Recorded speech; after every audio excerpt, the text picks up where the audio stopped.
Welcome back mga hunters, Kaliming Online. Nagbabalik, meron akong ibabahagi sa inyo ngayong araw na ito. No? Alam nyo, hindi ko alam kung matutuwa ako o maiiyak eh. No? Meron kasing laman yung ATM ko, no? 1,000 at pinindot ko na. Kasi wala akong panggastos. At ito pa ang lumabas. Meron siyang serial number, no? Ayan. YG777702. No?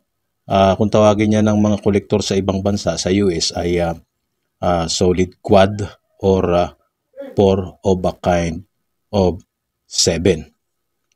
No, wala namang error itong banknote na ito, no. Normal naman siya. Pero yun nga, yung kanyang serial number, ang ganda. Collectibles, no. Depende yan sa inyo. Meron kasi mga kolektor dito sa atin na ang kino-collect lang nila yung nasa libro or yung mga nasa listahan ng mga numismatic, no. Sa kanila yung gantong serial number ay walang halaga, no. Pero meron din mga kolektor na gusto, kagaya ko, gusto kong i-collect yung ganito. Kaya lang ang problema ko mga bro ito na lang yung inaasahan ko pang gastos ngayon, tapos ganyan pa, no.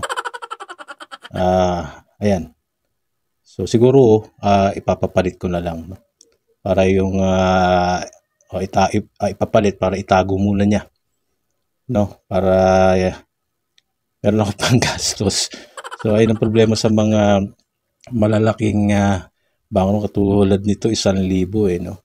So kung 50 pesos okay lang sana eh, diba, no. Pero collectibles pa rin naman yan, nasa sa inyo pa rin kung i-collect ninyo, dahil para sa akin lucky 7 yan eh, 4 of a kind of number 7 or solid quad kung tawagin ng mga kolektor sa USA, di ba? Number 7 tapos 02, yung 02 birthday ko pa yon. So kailangan i-collect ito, pero gagawa ko ng paraan para makuha ulit ito, no. Hindi ko alam kung malas o swerte. Pambihira, pero okay lang yan, siyempre magagawa natin ng paraan yan, no. So ayan po ang ating impormasyon ngayon. Siyempre para sa akin may value yan, kaya nga gusto nating i-collect eh. At pag meron din nagka-interest dyan, abay pwedeng palitan niya kasi nasa maganda pa kondisyon ito, nasa almost uncirculated, malutong pa no. Nag-circulate pero hindi ganun kagamit na gamit. So ayan po, maraming salamat mga ka-hunters. Huwag kalimutan mag-subscribe sa ating channel, pakishare ang video. Salamat po.